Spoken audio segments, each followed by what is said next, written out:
Hi friends, welcome to Nagas Media. இன்னைக்கு நம்மளுடைய சேனல்ல ஒரு சூப்பரான vlog பார்த்தலாம். இந்த இடமே பாத்தீங்கன்னா செமையா இருக்குல்ல. என்ன இடம் என்ன பண்ணோம் அப்படின்றத நான் உங்களுக்கு சொல்றேன். அதுக்கு முன்னாடி நம்மளோட நாகாஸ் ஒன்னிலாச்சூர்ல சூப்பரான ஆஃபர்ல போயிட்டு இருக்கு. இந்த ஆஃபர் 1ஆம் தேதியில இருந்து 7ஆம் தேதி வரைக்கும் கொடுத்திருக்கோம். சோ இந்த ஆஃபரை மிஸ் பண்ணாம யூஸ் பண்ணிக்கோங்க. இந்த ஆஃபர்ல வந்து நீங்க வாங்குற ப்ராடக்ட்டுக்கு ஏத்த மாதிரி ஃப்ரீ ப்ராடக்ட்ஸ் வரும். பிளஸ் தமிழ்நாடு பாண்டிச்சேரிக்குள்ள நீங்க இருக்கீங்க அப்படின்னா உங்களுக்கு ஃப்ரீ ஷிப்பிங்ல வரும். கொரியர் சார்ஜ் கிடையாது. ஃப்ரீ ப்ராடக்ட்ஸ்ல பாத்தீங்கன்னா உங்களுக்கு calcium and iron powder, skin oil, glow serum, weight loss lunch இந்த மாதிரி விஷயங்கள்லாம் ஃப்ரீயாக வரும். வெளிநாடுகள்ல இருந்து நீங்கள் ஆர்டர் கொடுக்கலாம். வெளிநாடுகளுக்கு எங்கே இருந்தாலுமே நம்ம வந்து கொரியர் பண்ணிட்டு தான் இருக்கோம்.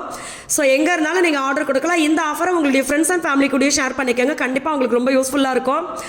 Wait loss combo, skin oil, glow serum, Kumkumadi serum, lip lightening cream இந்த மாதிரி ஏகப்பட்ட ப்ராடக்ட்ஸ் இருக்குது. என்னென்ன ப்ராடக்ட் இருக்குது அப்படின்றதையும் கான்டாக்ட் நம்பரையும் நான் கமெண்ட்டில் பின் பண்ணுற பாருங்கள். எந்த டவுட்டாக இருந்தாலும் நீங்கள் வாட்ஸ்அப் பண்ணுங்கள், உங்களுக்கு கிளியர் பண்ணிவிடுவோம். நாங்கள் பார்த்தீங்கன்னா பொருட்காட்சி எங்கள் ஊரில் வந்து பொருட்காட்சி போட்டிருந்தாங்க. சரி உள்ளே போய் என்ன இருக்குது அப்படின்னு பார்க்கலான்னு போகும்போதே பார்த்தீங்கன்னா டிக்கெட்டில் வந்து நீங்கள் அடுத்த வாட்டி இதை யூஸ் பண்ணி ஃப்ரீயாகவே நீங்கள் வந்துக்கலாம் அப்படின்னு சொல்லி ஒரு இது கொடுத்துருந்தாங்க. என்ன காரணம்னாக்கா இங்கே என்ன நிறைய வரல, ஸ்போர்ட்ஸ் எக்யூப்மெண்ட்ஸ் அதெல்லாம் வரல, எல்லாம் ஞாயிற்றுக்கிழமை தான் வருது. இப்போ தான் ஸ்டார்ட் பண்ணியிருக்கோம். அதனால் வந்து நிறையா நீங்கள் மிஸ் பண்ணுற மாதிரி இருக்கும். அதனால் இந்த டிக்கெட்டை நீங்கள் ஃப்ரீயாக யூஸ் பண்ணிக்கோங்க அப்படின்னு சொல்லி விஐபி பாஸ் மாதிரி ஒன்று போட்டு கொடுத்துருக்காங்க. ஞாயிற்றுக்கிழமை ஃப்ரீயாக போகலாம் உள்ள. ஆமாம், அதனால் இன்னொரு வாட்டி போயிட்டு வரலான்னு இருக்கோம். இதில் வந்து 2 சம்பவம் ரொம்ப கிளியராக இருந்தது. என்னன்னு பார்த்தீங்கன்னா, ஃபஸ்ட்டு வந்து இந்த துப்பாக்கி உள்ளே போகும்போது என்ன இருக்குது பெரியவங்களுக்கு அப்படின்ற மாதிரி நான் போனேன். ஆனால் இந்த துப்பாக்கியில் மகி சொல்லி சொல்லி ஷூட் பண்ணார். அபி இப்போ நான் அந்த பலூனை ஷூட் பண்ண போகிறேன், அபி நான் இப்போ இந்த பலூனை ஷூட் பண்ண போகிறேன் அப்படின்னு சொல்லி 5 குண்டு. அதில் பார்த்தீங்கன்னா 4 இதை வந்து புல்லட்டை வந்து மகி யூஸ் பண்ணாங்க. 1 மட்டும் மிஸ் ஆயிடுச்சு. ஆனால் மகி கரெக்டாக குறிப்பாக அடிக்க எனக்கு இங்கே அடடா என்ன சூப்பராக இருக்குன்னு தோணுச்சு. ஃபஸ்ட்டு பார்த்தீங்கன்னா இதை நீங்கள் வாழ்க்கைக்கும் எடுத்துக்கலாம். ஃபஸ்ட்டு வந்து உண்மையாகவே நான் நினச்சேன், மகி சொன்னார், மகி என்னாலாம் முடியாது மகி, நான் அடித்தேன்னா ஒரு குண்டு கூட பலூனை போய் விழுகாது அப்படின்னு. என் மேலே எனக்கு இருந்த நம்பிக்கை இந்த குண்டு விஷயத்தில் அவ்வளோதான். அதுக்கப்புறம் மகி என்னென்னா சொல்லி கொடுத்தாரு, அந்த கன்னை வச்சு இப்படி தான் குறி பார்க்கணும், இந்த மாதிரி பார்த்து நீ ஷூட் பண்ணனா குறி வச்சா அந்த பலூன் நீ கரெக்டாக அடிக்கலாம் அப்படின்னு சொன்னார். எனக்கு பார்த்தீங்கன்னா செம சந்தோஷமாயிடுச்சு. 5 குண்டு வந்து 50 ரூபாய். இதில் அந்த 50 ரூபாய் எங்களுக்கு ஃபஸ்ட்டெல்லாம் பார்த்தீங்கன்னா நம்மளுக்கு ஷூட் பண்ண தெரியலையே, அதனால் இந்த 5 குண்டுக்கு 50 ரூபாய் பெருசாக இருக்கே அப்படின்னு தோணும். இன்னைக்கு முடிவு பண்ணிட்டேன், இவனே ஷூட் பண்ணுறான், இவனே மாதிரி நம்மளும் ஷூட் பண்ணோம் அப்படின்னு சொல்லிட்டு. தம்பி பாப்பா எல்லாரும் பார்த்தீங்கன்னா ஆச்சரியமாக பேன் பார்த்துட்டு இருக்கோப்பா, எப்படிப்பா கரெக்டாக சுட்டிங்க நீங்கள் அப்படின்னு சொல்லிட்டு. மகி வேற சொல்கிறாரு, நானும் டே சும்மா இருறா, சொல்லி அடிக்க முடியாமல் போயிடுச்சுன்னா என்னடா பண்ணுறது, சும்மா இருறாங்கிறேன். இல்லை இப்போ நான் அடிக்கிறேன் பாரு செல்லாம், இங்கே பாரு செல்லாம், அந்த பலூனை நான் அடிக்கிறேன் அப்படின்ட்டு இருந்தாரு. ஒன்று மட்டும் மிஸ் ஆச்சு. ஆனால் நம்ம குறி வச்சதை நம்ம கரெக்டாக இந்த அதாவது என்ன சொல்கிறது, ஒரு பிஸ்னஸ் விஷயத்துலையோ இல்லை எதுலேயுமே நம்மளுக்கு பிடிச்ச விஷயத்தை குறி வச்சு நம்ம அதை செஞ்சுட்டோம் அப்படின்னா அதில் இருக்கு பாருங்க ஒரு சந்தோஷம். அடடா, நான் பலூன் அடித்தது தான் எனக்கு செம சந்தோஷம், ஆச்சரியமாக போச்சு. இவர் கரெக்டாக சொல்லி கொடுத்தாரு, அதே மாதிரி பண்ண 4 பலூனை சுட்டுட்டேன். அடங்கொன்னியா, நம்ம கூட 4 பலூன் சுட்டமே, என் மூஞ்சியை பாருங்க, ஆச்சரியம் தாங்க முடியல. அதுக்கப்புறம் இன்னொரு முக்கியமான விஷயமும் சொல்கிறேன். நான் பார்த்தீங்கன்னா கொஞ்ச நாளாக வந்து எல்லாத்தையுமே நம்ம வீடியோவில் சொல்ல முடியல இல்லையா, ஓவர் ஸ்ட்ரெஸ்ஸாக இருந்தால் நான் ரொம்ப அதிகமாக சாப்பிடுவேன். இது மாதிரி நிறைய பேருக்கு அந்த மாதிரி பழக்கம் இருக்குது. ஸோ இந்த மாதிரி விஷயங்கள்லாம் வச்சு பார்த்தீங்கன்னா ஒரு சில ட்ரெஸ்ஸஸ்லாம் வந்து என்னால் போடவே முடியலை. அதெல்லாம் நான் எடுத்து வச்சுட்டேன், சரி அப்புறம் பார்த்துக்கலாம் அப்படின்னு சொல்லிட்டு.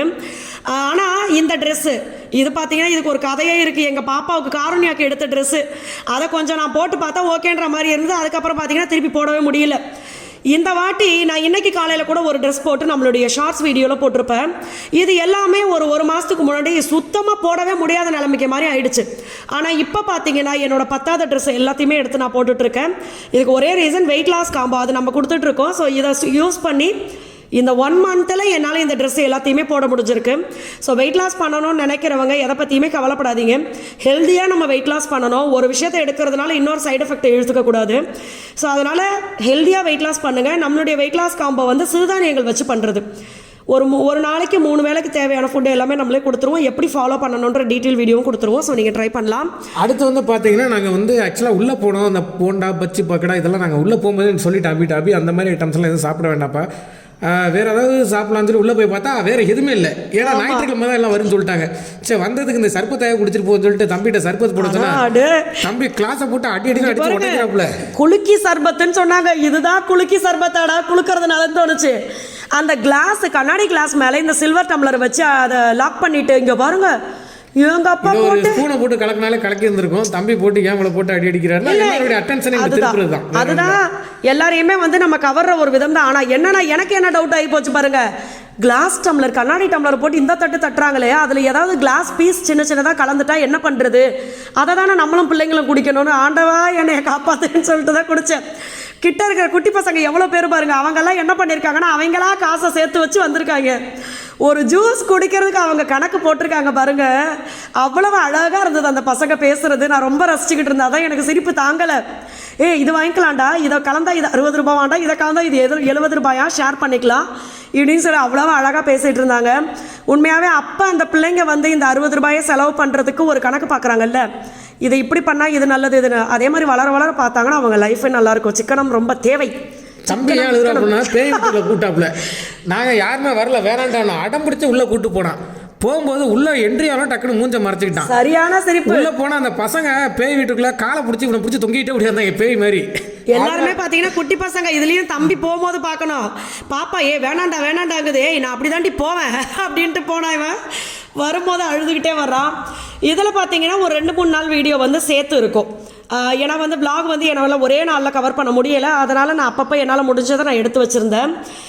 தம்பி பார்த்தீங்கன்னா வடை கேட்டுகிட்டே இருந்தா, என்னன்னு தெரியல, அப்பனுக்கு இவ்வளோ தப்பாமல் பிறந்திருக்குன்னுவாங்க பார்த்தீங்களா, அது மாதிரி மகி வடை ரொம்ப சாப்பிடுவார். கடையில் சூடாக வடை கிடச்சிருச்சுன்னா கண்டிப்பாக 10க்கு மேலே சாப்பிடுவார். அது ஹெல்திப்பா அப்படின்னு சொல்லி சாப்பிடுவார். அதே மாதிரி இவனும் பார்த்தீங்கன்னா வடை வடை வடைன்னு போட்டு படுத்தி எடுத்துட்டான். சரின்னு சொல்லிட்டு உடனே உளுந்த ஊற போட்டு பார்த்தீங்கன்னா கொஞ்சம் நேரத்தில் மாவு அரைச்சி அவனுக்கு வடை சுட்டு கொடுத்துட்டேன். அவ்வளவு சந்தோஷம். இவனும் மகி மாதிரியே சாப்பிட்றான், வடையை அவ்வளோ லைக் பண்ணி சாப்பிட்றான். உளுந்து வந்து நல்லது, பட் அதை வந்து இப்படி டீப் ஃப்ரையாக பண்ணி கொடுக்காம கொஞ்சம் கஞ்சி இப்படி மாதிரி கொடுத்தா நல்லது. பட் இவன் கேட்குறானே, நம்ம கொடுக்கலனா அடுத்து கடையில் தான் வாங்கி சாப்பிடுவாங்க, அதனால் நம்மளே செஞ்சு கொடுத்துருவோம் அப்படின்னு கொடுத்தாச்சு. கொடுத்துட்டு லீவு தானே அப்படின்னு பிள்ளைங்களை வந்து லூஸில் விட்டுறாதீங்க, ஹோம்ஒர்க் பண்ணாமல் படிக்காமல் என்ஜாய் பண்ணட்டோன்னு. 1 மாதம் கழித்து ஸ்கூலுக்கு போகும்போது நம்மளையே திருப்பி கேட்பாங்க, நீங்கள் என்ன எனக்கு சொல்லியா கொடுத்தீங்கன்னு. அந்தளவுக்கு ஆயிரும். ஸோ அதனால் அவங்களுக்கு ஹோம்ஒர்க்கெல்லாம் சொல்லி கொடுத்துட்டு, இது அன்றைக்கே பார்த்தீங்கன்னா பிள்ளைங்க ரொம்ப ஆசைப்பட்டாங்க எங்கேயாவது வெளியில் போயிட்டு வரணும் அப்படின்னு சொல்லி. அதனால் நாங்கள் அங்கேயே பார்த்தீங்கன்னா நம்மளுக்கு வந்து ஒரே இடத்துல கேக் பிரிஸ்டோன்னு சொல்லி ஒரு இடம் இருக்குது, அங்கே எல்லாமே கிடைக்கும். அதனால் நாங்கள் அங்கே போயிட்டோம். அங்கே போயிட்டு பிள்ளைங்களுக்கு பிடிச்சது எல்லாத்தையுமே வாங்கி கொடுத்து அவங்கள சாப்பிட வச்சு அழகு பார்த்துட்டு அதுக்கப்புறமா பார்த்தீங்கன்னா வீட்டுக்கு வந்தாச்சு. அவங்க அந்த இடத்துல உட்காந்து ஃபோட்டோலாம் எடுக்கணும்னு சொன்னாங்க, அதனால் அதை எடுத்து கொடுத்தேன். இது பார்த்தீங்கன்னா ஒரு முக்கியமான விஷயம். நிறைய ஃப்ரெண்ட்ஸ் இது வந்து நீங்கள் கண்டிப்பாக கண்காணிப்பாக இருந்து வீடு கட்டும் போது இதெல்லாம் நீங்கள் பார்க்கணும் அப்படின்னு நினைக்கிறேன். அதே மாதிரி தண்ணி வாட்டத்தை வந்து செக் பண்ணுறாங்க பார்த்தீங்களா, அப்படியே ஒரு ஃப்ளோவாக தண்ணி ஒரே இடத்துக்கு, நம்ம எந்த இடத்துல தண்ணி வெளியில் போகணுன்னு நினைக்கிறோமோ அந்த இடத்துக்கு போகுதா அப்படின்னு செக் பண்ணுறாங்கல்ல, அந்த மாதிரி நீர் வாட்டெல்லாம் செக் பண்ணி நீங்கள் டைல்ஸ் ஓட்டுறதெல்லாம் பாருங்கள். ஏன் அப்படின்னா நம்ம வீட்டில் வந்து டைல்ஸ் ஒட்டினதுக்கு அப்புறம் பார்த்தீங்கன்னா அங்கங்கே எங்கெல்லாம் தண்ணி நிற்கக்கூடாதோ அங்கெல்லாம் நிற்க ஆரம்பிச்சிச்சு. இதனால் பார்த்தீங்கன்னா வழுக்கு விழுந்தது. அடுத்து இந்த மாதிரி இதை கொத்தி இதில் பாருங்கள், அந்த என்ன சொல்கிறது, டைல்ஸை ஒட்டினதுக்கு அப்புறமா நம்மளுக்கு வந்து இது பூசுவாங்க பார்த்தீங்களா, ஒயிட் சிமெண்ட் வச்சு, அதெல்லாம் வந்து கேப்பாக இருந்துச்சு. அதனால் என்ன ஆயிடுச்சுன்னா எனக்கு ஆச்சரியமாக இருந்துச்சு, இதுக்குள்ளே வண்டு கிடந்துச்சு. அதனால் இதை மகி பார்த்தீங்கன்னா ஃபஸ்ட்டு வந்து இந்த எறும்பு மருந்து வாங்கி அடிச்சு விட்டாரு. அதுக்கப்புறம் வண்டு நிறைய வெளியில் வந்திருந்தது கிடந்தது. இப்போ பார்த்தீங்கன்னா அந்த இடத்துல என்ன ஆகுதுன்னா, இப்போன்னு இல்லை, எப்போவுமே மழை வந்துச்சுன்னா ஸ்ட்ரைட்டாக தண்ணி எல்லாம் வாசலுக்கு வந்துடுது. அப்போ நம்ம காலை வச்ச உடனே பார்த்தீங்கன்னா உடனே வழுக்கி விட்டுருது.